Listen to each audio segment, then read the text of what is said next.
Good evening, friends. You are most welcome to Think Eyes channel. Today we are going to discuss comparative ethnography, and our topic is Malinowski's functionalism. It was only in Malinowski's writing, A Specific Theory of Culture and Other Essays, 1944, and Dynamics of Culture Change, 1945, a full-blown functional approach in the analysis of culture appeared. According to him, functionalism attempts to explain the part institutions play within the interrelated whole of culture. Malinowski defines functional method as the functional view of culture lays down the principle that in every type of civilization, every custom, material object, idea and belief fulfills some vital function, has some task to accomplish, represents an indispensable part within a working whole. His emphasis is mainly on the role of institution of a culture play in satisfying the needs of the individual and that of society as a whole, as every aspect of culture has a function. All aspects of culture are interdependent and interrelated as there is a functional unity among them. Malinowski notes that human beings have different kinds of needs such as social, economic, biological, religious, etc. And in order to get these needs satisfied, they have developed material and non-material aspect of culture. Accordingly, social, economic, political and religious institutions have originated. The purpose of inventing language, literature, art, technology, etc. is to satisfy the human needs. Again, all human needs are interrelated to one another because they are related to man as a whole. In the same way, culture traits appear externally as different but they are integrated and united internally, and the basis of this integration and unity is the satisfaction of human needs. Malinowski maintains that change in one aspect of culture results in change in culture as a whole. According to him, function is a specific way of understanding institutions and customs of primitive life. In the book Magic, Science and Religion 1929, he saw function as largely fulfilling the psychological need. Magic was the standardization of optimism serving to provide human beings with necessary confidence to carry out his task, to maintain his poise and his mental integrity in times of anger and anxiety. Religion also provides outlets for emotional stress and also in maintaining moral law and order and works towards the identification of the whole tribe as a unit. Eventually, Malinowski related psychological and social functions to biological ones. Optimism and confidence enabled Trobrianders to become better food providers, and magic thus also contributed to physical survival. This notion of function as serving biological needs became the core of Malinowski's functional theory. In his book A Scientific Theory of Culture, 1944, he reiterated his conviction that the functional method of investigation is best suited to give an accurate picture of the realities of culture. Malinowski's main contention is functionalism, is that every aspect of culture has a function, that is, the satisfaction of a need. In this context, he distinguishes three levels of needs: first basic, second derived, and third integrative. By basic needs, he means biological needs such as nutrition, reproduction, growth, health, etc. The primary function of culture is to fulfill these requirements for survival and well being. The basic needs themselves are essential, constant across all population. But the cultural mechanism people develop to fill or fulfill them vary from place to place and time to time. Humans do not meet their needs in isolation from other humans. They organize cooperative groups to meet their basic needs or imperatives more effectively. They develop institutions to give their needs serving activities regularly and predictably. People, therefore, must maintain the groups and institutions that serve their biopsychological needs. The behavior of group members must be regulated, rules must be doled out to individuals, access to natural resources must be assigned, and so forth. Malinowski called these derived needs, in essence, the needs of groups and institutions to be maintained and perpetuated over time. By derived needs, he means production and distribution of consumer goods, regulatory mechanism of human behavior, well-defined authority to carry out forceful execution, etc., and their corresponding cultural response are those institutions such as economic, educational, legal, which help to satisfy primary needs. Finally, Malinowski argues that people will adhere to the requirements of their groups and institution only if they become committed to the norms and standards that guide behavior. This commitment is achieved through creating emotional attachment to the whole way of life. These are the integrative needs that help the society to cohere, such as religion, magic, and play. In functional approach, it is the researcher's task to discover the specific functions of the element of culture within the integrated whole. Functional analysis of culture reveals that culture is the handiwork of man and it is the medium through which he achieves his end, a medium which allows him to live, to establish a standard of safety, comfort, and prosperity, medium which gives him power and allows him to create goods and values beyond his animal organic endowment, that culture in all this and through all this must be understood as a means to an end, that is, instrumentally or functionally. Reflection. One important thing about Malinowski's approach is that it considers individuals as the starting point for explanation. Directly or indirectly, all cultural elements functions to meet the biopsychological needs of individuals. According to Malinowski, the following are the general axioms of functionalism. A. Culture is essentially an instrument apparatus by which man is put in a position to cope better with the concrete specific problems that face him in his environment in the course of satisfying his needs. B. It is a system of objects, activities, and attitudes in which every part exists as a means to an end. C. It is an integrated system in which the various elements are interdependent. D. Such activities, attitudes, objects are organized around important and vital tasks into institutions such as the family, the clan, the local community, the tribe, and the organized teams of economic cooperation, political, legal, and educational activities. E. From the dynamic point of view, that is, as regards the type of activity, culture can be analyzed into a number of aspects such as education, social control, economic systems of knowledge, belief, and morality, and also modes of creative and artistic expression. Next heading is criticism of functionalism. The main problem with such an approach is that by themselves individual needs provide no explanation for why cultures in the way they meet basic needs. Why do different people fulfill their needs in different ways?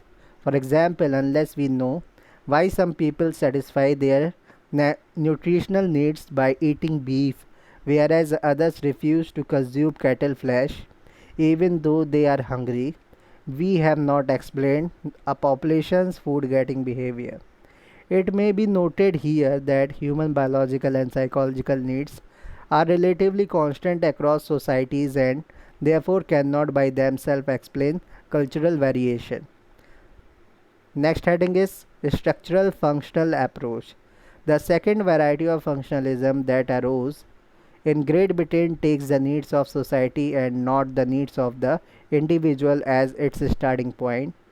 Its adherents became known as structural functionalists because they believed that the function of some particular cultural elements is the contribution it makes to the persistence of social structure.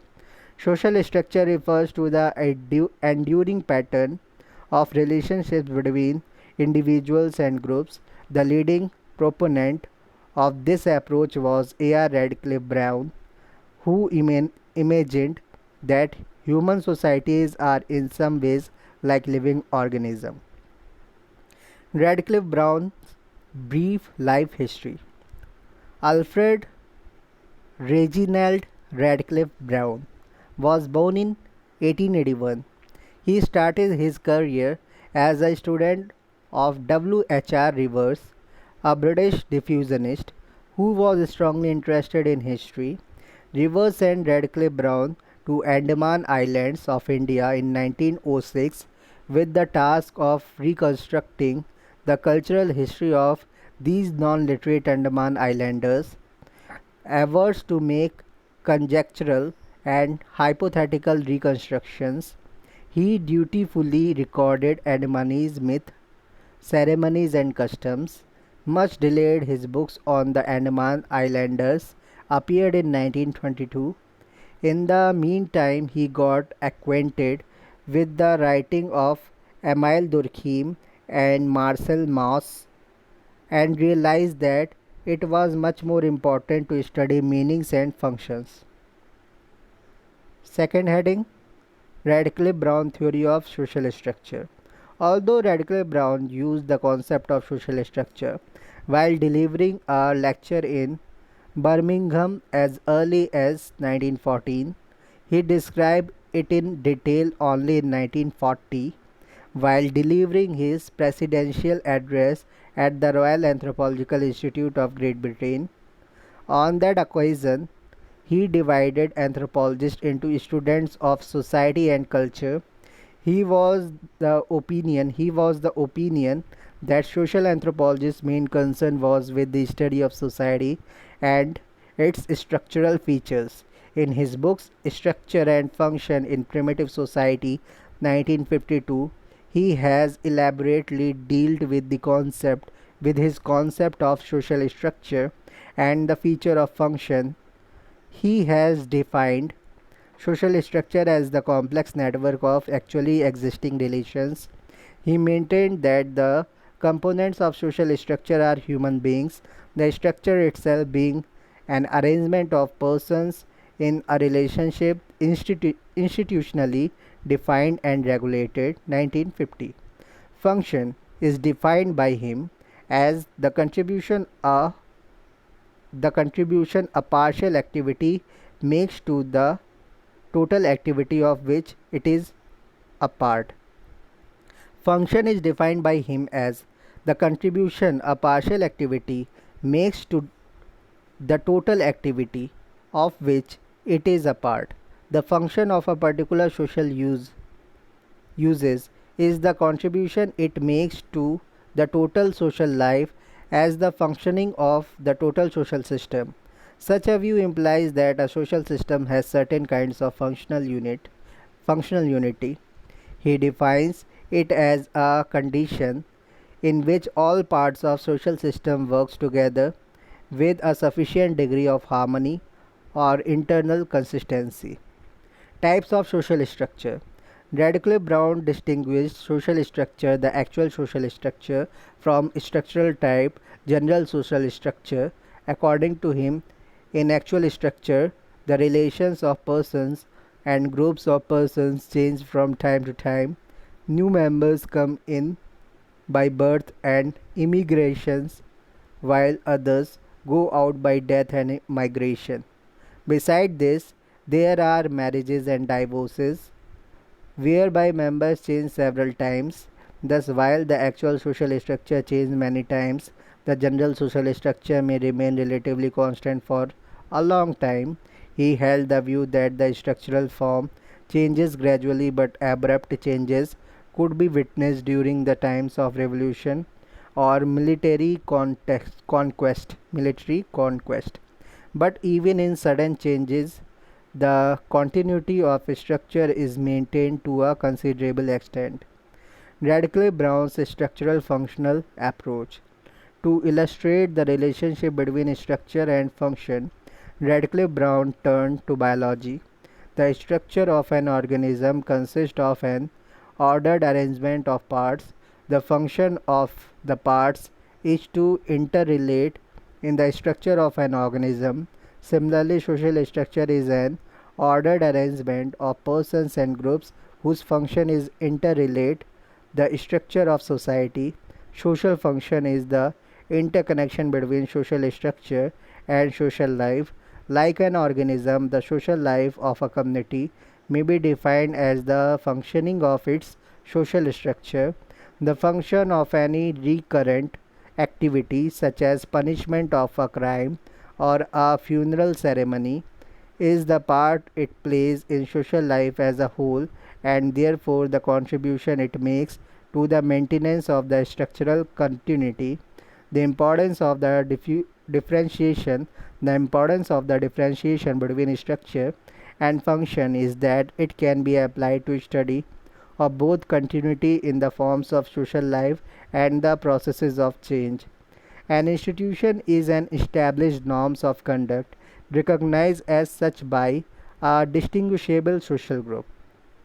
An institution is an established norm of conduct recognized such as by a distinguishable social group. Social institution, in the sense of standardized modes of behavior, constitute the machinery by which a social structure maintains its existence and continuity.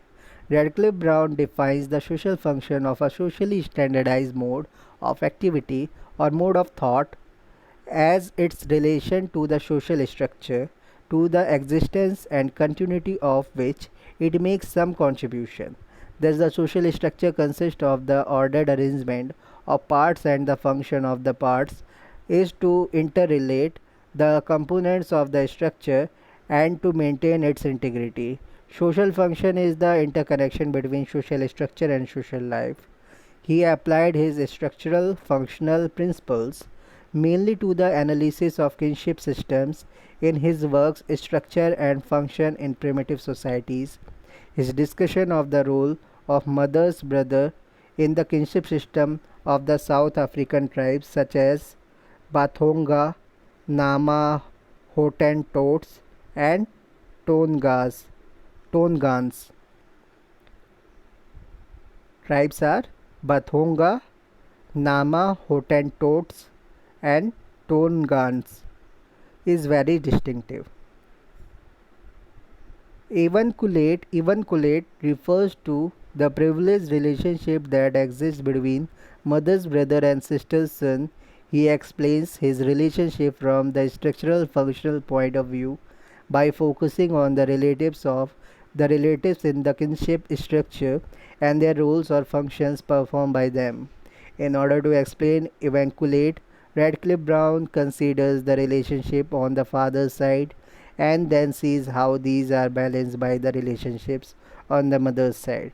He demonstrated that, as in a patrilineal system, authority over a man is vested in his father's lineage.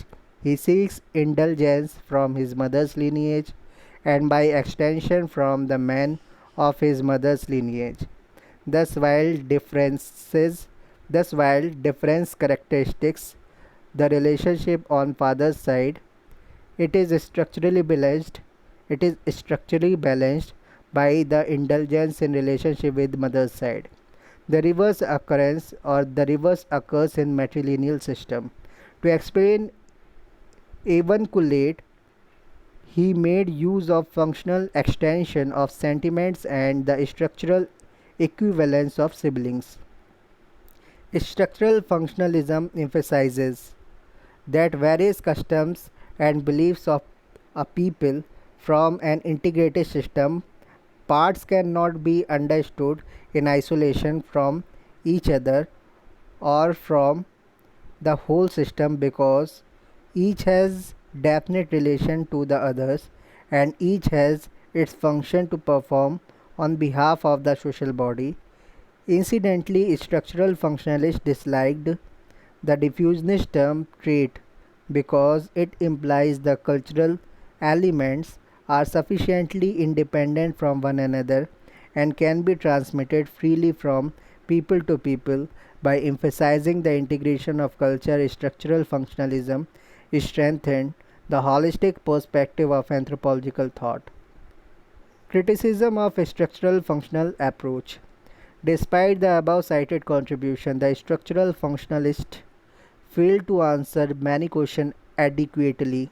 First, because of their emphasis on steady states, they did not produce an adequate theory of why cultures change. Such a theory is a reasonable requirement of any approach because change occurs everywhere at varying rates. Second most structural functionalists treated Second, most structural functionalists treated widespread conflict as an abnormal state. If individuals and groups regularly quarreled or fought with one another, structural functionalists believed that something had gone wrong with the mechanism that restored equilibrium. Most anthropologists now recognize that conflict is a normal condition in almost all people. Reflection. Radcliffe Brown, although intentionally used the term culture, later he confined himself to social structure, whereas Malinowski has treated social structure or social organization as one of the aspects of culture. Thus, Malinowski deals with the culture and Radcliffe Brown with society. Malinowski holds the view that the functional whole of culture could be understood in its relationship to man's biology and his environment. He was not concerned with the universal sociological principles or laws as Radcliffe Brown's was. He was not concerned with the universal sociological principles or laws as Radcliffe Brown was. Malinowski's cultural laws were the relation that exists between individual needs and social institutions, which can be discovered through a comparative study of cultures. To Radcliffe Brown, each institution of society contributes functionally in the existence of society. Next is structuralism. The famous French anthropologist Claude Lévi-Strauss is the founder of structuralism. The term structure is used and as used by him should not be confused with Radcliffe Brown's social structure. Whereas social structure refers to the pattern of network of actually existing social relations between individuals or groups, Levi-Strauss is concerned with the structure of the human mind. His goal is to show how the structure of the mind unconsciously rearranges available ideas, themes, symbols, and objects into pattern and thus create culture itself. The basic assumption of structuralism is that the mind possesses certain given properties which are the source of all human achievements. Structural analysis attempts to unravel the logic of the human mind. Levi Strauss' brief life history. He was born in 1908 in Belgium but lived near Versailles with his parents from 1914 to 1980. He was a student in the University of Paris during 1927 to 1932, where he took a degree in law with aggregation in philosophy. French School of Sociology, notably Saint-Simon, Comte, Durkheim, and Marcel Mauss, influenced him immensely. He worked as a teacher in Laiki during 1930 to 1934 and was professor of sociology at the University of Sao Paulo, Brazil from 1932 to 1937. He researched on Nambikwara and Tupi Kawahib Indians in central Brazil during 1938 to 1939 and later served French military for some time. After a brief stint at the New York School of Social Research, he came back to France in 1950 to occupy the post of director in the Laboratory of Social Anthropology at the University of Paris. In 1959, he was appointed as professor. He was appointed as professor of social anthropology at the Collège de France. Levi-Strauss structuralism. Levi-Strauss believes that our thought is patterned in dual contrast. The mind works by binary oppositions. When we think about something, we unconsciously think about its opposite. The mind impose the mind imposes a logical order on natural and social phenomena by opposing certain qualities to other qualities. Such binary oppositions are not real or objective characteristics of reality. Actual objective Actual objects and qualities in the real world grade into one another, but because the mind thinks in dual contrast, it makes reality intangibly intelligibly it makes reality intelligible by breaking it up into pairs of opposites, then rearranging the opposite into a pattern. This structure of thought, which is common to all humanity, underlies culture, for culture results from unconscious activity of the mind. The inspiration for structuralism came from linguistics. Just as a grammar selectively recognizes and makes patterns, structures, and meanings from distinctions between sounds and morphemes, so does the mind impose patterns, structure, and meanings on phenomena of all kinds. Further, like Noam Chomsky, universal grammar, which underlies the linguistic diversity that is only superficial, Levi-Strauss believes studies of myth. He tries to show that some myths are merely transformation of other myths, the same themes rearranged in new ways. Levi-Strauss model. He regards social structure as a model, and the aim of studies on social structure is to understand social relations with the help of the models. According to him, the term social structure has nothing to do with empirical reality, but with models which are built after it. Social relations are the raw material out of which the models making up social structure are built. Social structure thus belongs to a different epistemological category, and it can never be reduced to the ensemble of social relations to the described in a given society to be described in the given society. A structure consists of a model meeting with the following requirements. I am going to repeat this. Levi-Strauss model. He regards social structure as a model, and the aim of studies on social structure is to understand social relations with the help of the model. According to him, the term social structure has nothing to do with empirical reality, but with models which are built after it. Social relations are the raw material out of which the models making up social structures are built. Social structure thus belongs to the different epistemological category, and it can never be reduced to the ensemble of social relations to be described in a given society.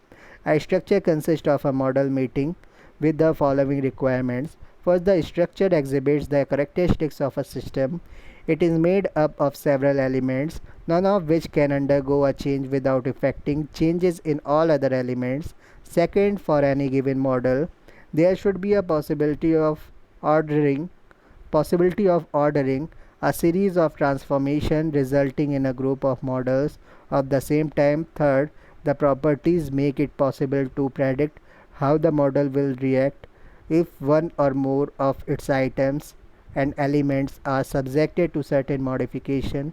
Fourth, the model should be constituted so as to make immediately intelligible all the observed facts. In the structural analysis, the following distinctions have to be made between different kinds of models. A. Conscious and unconscious models. The distinction between the two models is one of degree but not one of categorical difference.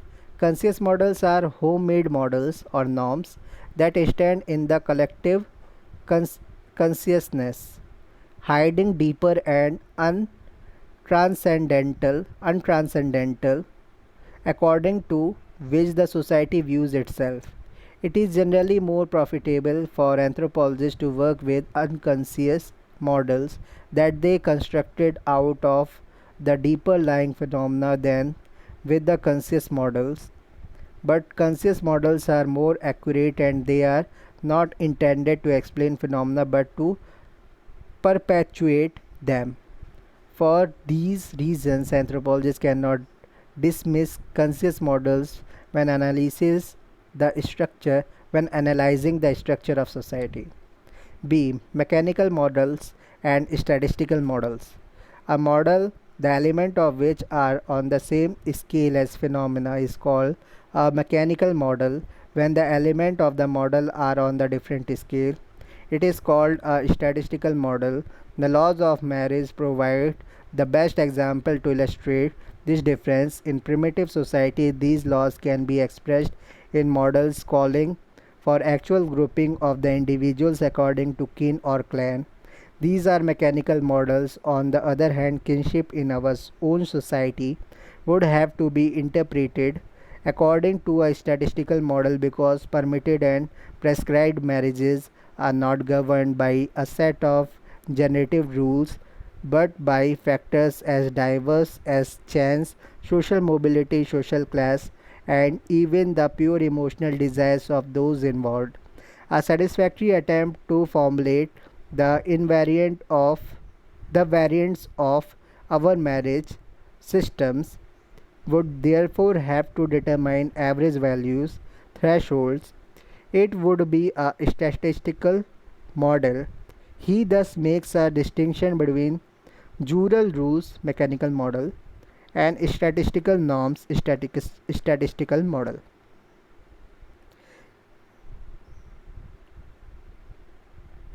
In studies on social structure, two important things have to be kept in mind. First, there may be intermediate stages between mechanical and statistical models, such as the case in societies which have a mechanical model to determine prohibition or prohibited marriage and rely on a statistical model for those which are permissible. Second, in order to explain a given set of social facts, it may be necessary to construct both these models depending on the interrelationship of these facts and their relationships to other facts. For example, in a study of a society which recommends cross cousin marriage, where this deal where this ideal type of marriage occurs with limited frequency in order that the system may be properly explained, both these models become necessary. Levi-Strauss maintains that the value of social structure studies lies in a comparable nature of the structure as a model. Main areas of study. Structural anthropology has focused mainly on three areas of study. First, kinship analysis. Second, analysis of myth. Third, semantic analysis. In his monumental work, The Elementary Structure of Kinship 1949, Levi-Strauss took incest taboos. What is incest taboos? Marriages within the family, blood relation, sexual relationship within family or blood relations. Levi-Strauss took incest taboos that should be prohibited, incest taboo, as the point of departure because only when these are implemented human beings can cross the threshold from nature to culture. Main areas of study. Structural anthropology has focused mainly on three areas of study: kinship analysis, analysis of myth, semantic analysis. In his monumental work, The Elementary Structures of Kinship 1949, Levi-Strauss took incest taboo as the point of departure because only when these are implemented human beings can cross the threshold from nature to culture. Incest taboos are universally present in all cultures, though the specific rules differ from society to society. Incest means sex between blood relations. Incest taboo means prohibition of sex between blood relation. It is a fact that incest taboos possesses social functions, but these cannot account for their origin because it is impossible to believe that early men who instituted these rules could have known their possible advantages. Instead, incest taboos ultimately depend upon the property of human mind to think in opposite, and the most fundamental dichotomy is the distinction between self and others. This distinction makes communication possible between one group and other group. Only when this distinction is made, a true symbolic communication is possible. The communication is reciprocal exchange that takes place on three fundamental levels. First, exchanges of message; second, exchanges of goods; third, exchanges of women. For Levi Strauss, it is the communication of women that is the focus of interest in kinship studies. What determines the communication of women is the universal structural principle of reciprocity, which necessitates the exchange of women.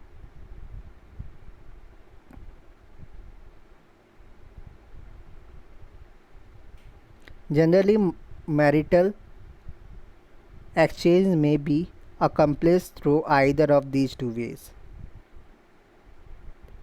First, restricted exchange, in which two groups exchange women directly, and second, generalized exchange, in which more than two groups exchange women indirectly in a circular fashion.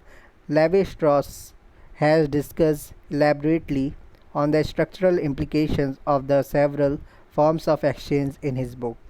In a paper on the structural study of myth, Levi Strauss dealt with various versions of the Oedipus myth. He maintains that myth is not to be read as a story but must be broken down into its basic constituents, which he called mythemes, analogous to the linguistic phenomena. These mythemes represent the nature culture dichotomy. Hanging on incest taboos, Levi Strauss elaborated his method in his four-volume Mythology Quiz, published during 1964 and 1972. He explored 187 South American myths in The Raw and the Cooked 1969, and in subsequent volumes another 600 myths were analyzed. Although they are all different in content, Levi Strauss tried to demonstrate that their underlying structure display remarkable similarities. The differences in myths are brought into harmony by working out relatively simple oppositions in which nature and culture figure prominently, for relatively simple oppositions in which nature and culture figure prominently. For example,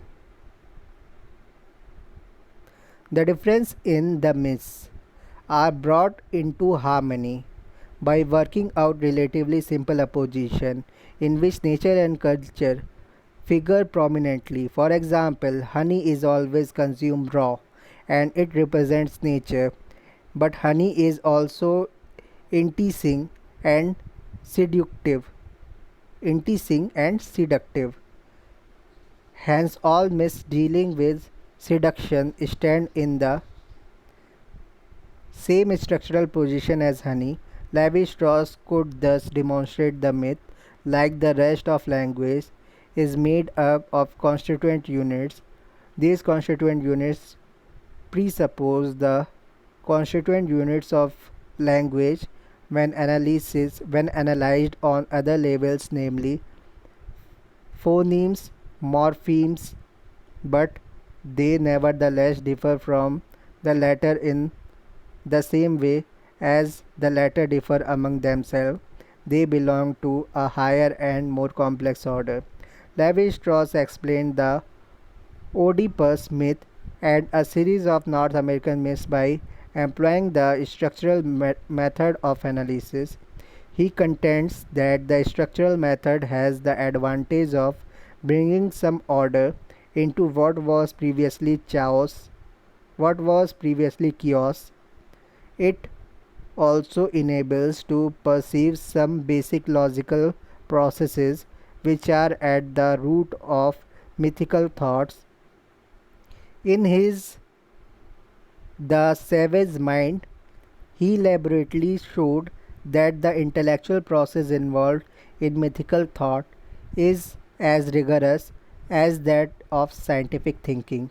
He resorted to semantic analysis in all these areas of study while working out the binary opposites. Next heading is criticism of Levi-Strauss structuralism. Levi-Strauss holds the view that the prerequisites of a structural analysis are to collect the facts and to order them, but he does not mention the criteria by which the researcher should go about collecting facts. Unless there are independent criteria for selecting the facts, how can the researchers decide which to include or which to exclude? Levi-Strauss tried to counter this criticism by distinguishing observation and experimentation. Observation and experimentation to observe facts and elaborate methodological devices permitting construction of models out of these things is not the same thing as to experiment on the models. By experimenting the models is meant the set of procedures aiming at ascertaining how a given model will react when subjected to change and comparing models of the same or different types. At the observational level, the principal rule is that all the facts should be carefully observed and described without allowing any preconception, theoretical preconception to decide whether some are more important and the other less. This rule implies, in turn, that facts should be studied in relation to themselves and in relation to the whole. There should be a direct relationship between the level of observation and experimentation, or between the concreteness of detail, the concreteness of ethnographic detail, and the models constructed after it. For in the final analysis, the best model is that which is true, that is, that which accounts for all of the observed facts. Summary. Three famous anthropologists have contributed immensely in our understanding of the concept of functions and structure. Malinowski is associated with functionalism, whereas Radcliffe Brown with a structural functional approach. The French scholar Levi-Strauss is associated with structuralism. Malinowski explained his functional theory of culture with his theory of needs and how these needs are subserved by cultural arrangements in the form of institutions. Radcliffe Brown views structure as a network of actually existing relations and explained functions as the contribution a partial activity makes to the total activity of which it is a part. Both these British scholars tried to present a synchronic view of societies amenable for comparison. For Radcliffe Brown, these comparisons should give rise to universal sociological principles.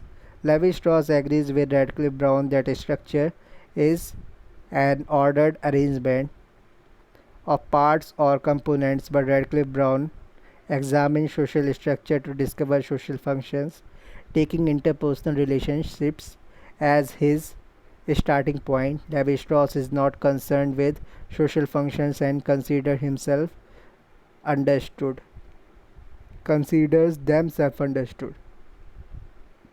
Function is to produce the consequences which it does not produce. He is concerned with the structure not from the interpersonal point of view but to discover the structure of human thought process. Drawing heavily upon The similarities between structural linguistics and structural anthropology. Levi-Strauss' arguments of structure are not concerned with the structure of the mind and how it conceives society. In that direction, he contends that our task of understanding societies is through models because social structure has nothing to do with empirical reality but with models that are built after it. References Harris Marvin 1968, The Rise of Anthropological Theory, New York, Thomas Y. Crowell. Malinowski, Bronislaw 1939, The Group and Individual in Functional Analysis, American Journal of Sociology 1960, A Scientific Theory of Culture and Others Essay, A Galaxy Book, New York, Oxford University Press. Radcliffe Brown 1935, Concept of Functionalism in Social Science, American Anthropologist, Upadhyay V.S. and Gaya Pandey 1993, History of Anthropological Thought, New Delhi, Concept Publishing Company. Sample question: discuss functionalism, what the structural functional approach, and discuss structuralism. Thank you very much.